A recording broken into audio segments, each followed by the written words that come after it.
Assalamualaikum semuanya, selamat datang di channel Ruang Tazkirah, channel yang memberikan kisah nyata dan menarik untuk dibahas.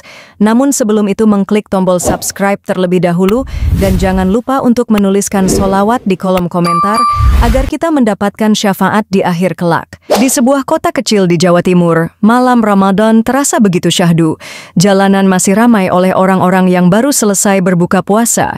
Di sudut sebuah warung sederhana, seorang polisi wanita bernama Bribtu Sari tengah berpatroli seperti biasa. Bribtu Sari dikenal sebagai petugas yang tegas, bahkan terkadang kasar terhadap para pelanggar hukum.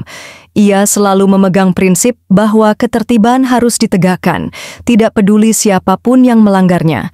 Sementara itu, di sudut jalan yang remang-remang, seorang anak perempuan berusia 10 tahun bernama Aisyah duduk sendirian, memeluk perutnya yang keroncongan. Matanya berkaca-kaca menatap warung di depannya, tempat orang-orang menikmati hidangan berbuka. Aisyah adalah anak yatim piatu. Sejak ibunya meninggal setahun lalu, ia hidup seorang diri, bertahan dengan mengemis atau mengais sisa makanan di pasar. Namun, hari itu ia belum makan sejak sahur. Ketika aroma nasi hangat menyeruak dari warung, Aisyah tidak tahan lagi. Ia melihat sebungkus nasi dan ayam goreng yang diletakkan di meja luar warung tanpa pengawasan. Dengan tangan gemetar, ia mengambil bungkusan itu dan segera berlari.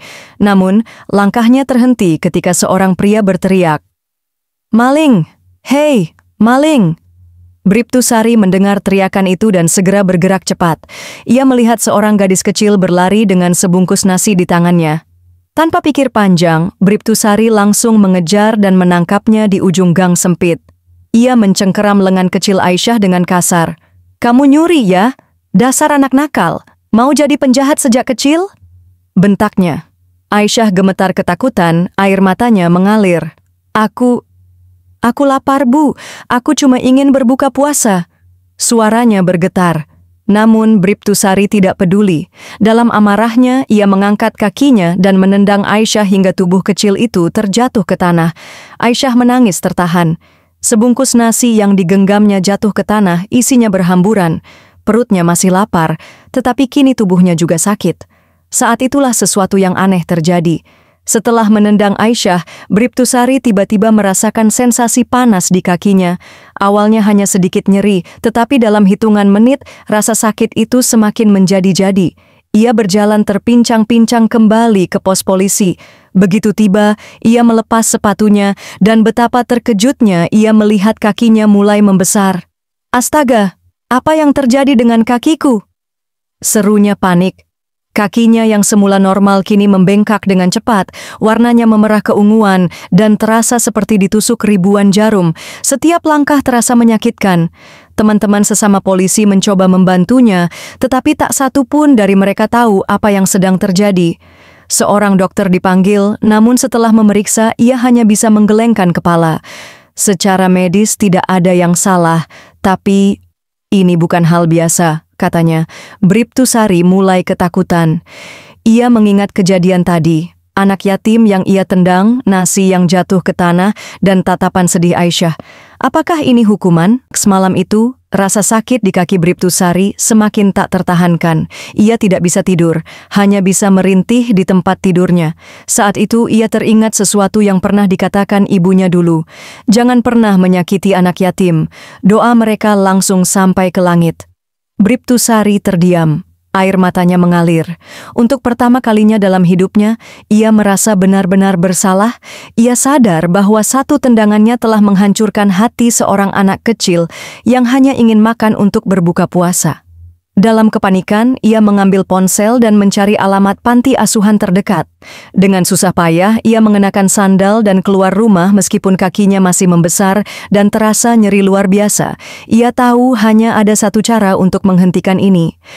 Keesokan paginya, dengan susah payah, Bribtu Sari tiba di panti asuhan tempat Aisyah dirawat oleh seorang ustaz yang menemukannya.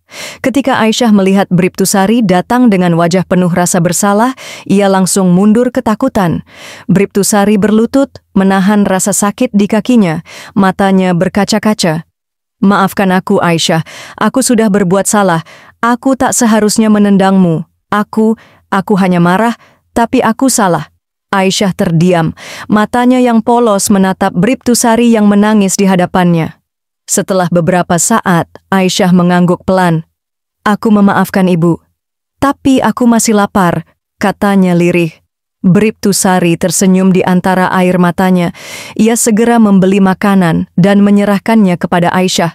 Saat itu juga, sesuatu yang ajaib terjadi. Kakinya yang membengkak mulai mengecil perlahan-lahan. Warna merah keunguannya menghilang, rasa sakitnya lenyap. Dalam hitungan menit, kakinya kembali normal. Bribtusari terperangah. Ia sadar bahwa ini adalah balasan dari perbuatannya. Ia menangis tersedu-sedu, bukan karena sakit, tetapi karena lega dan bersyukur. Setelah kejadian itu, Bribtusari berubah. Ia menjadi polisi yang lebih peduli dan lebih lembut. Nah, seperti itulah cerita di video kali ini. Semoga ada pembelajaran yang dapat diambil di dalamnya. Dan jika kalian suka video ini, jangan lupa subscribe agar tidak ketinggalan video lainnya.